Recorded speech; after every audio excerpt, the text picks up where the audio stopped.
Hôpital Roi-Baudouin à Kinshasa, Ornella, une jeune mère de 16 ans, est internée ici depuis 3 mois.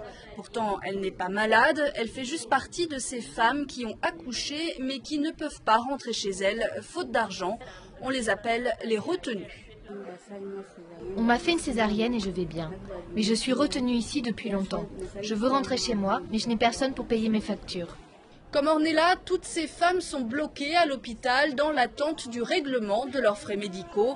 Il faut compter 200 à 250 $ en cas de césarienne, une fortune dans un pays où 3 habitants sur 4 vivent avec moins de 1 $ par jour. Dans ce pavillon, il n'y a que 10 lits pour près d'une vingtaine de femmes. Les retenues sont obligées de partager avec les nouvelles venues. Elle est venue après moi. Comme il y a peu d'espace, je dors par terre. Mon fils, ma voisine et son bébé dorment dans le lit. Tu veux dire que si tu es resté longtemps sans payer, on t'oblige à partager le lit? Oui, on te demande de faire le sacrifice, comme eux ils l'ont fait en me soignant sans frais. Albertine, mère de jumelles, a déjà payé 170 des 200 $ qu'elle devait à l'hôpital. Ses points de suture lui font mal 3 mois après la césarienne, mais l'infirmière refuse de la soigner tant qu'elle n'a pas soldé sa dette. Avec ce que j'ai déjà donné, vous pouvez soigner ma plaie car j'ai mal.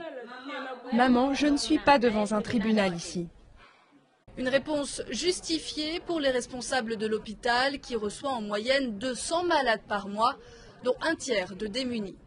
Plusieurs d'entre elles n'ont pas payé les soins, mais nous leur avons prêté des médicaments. Maintenant, si nous les libérons toutes, nous serons en faillite. Une position adoptée par beaucoup d'hôpitaux publics congolais. Au moins 20% des mères seraient retenues dans chaque centre de santé après l'accouchement.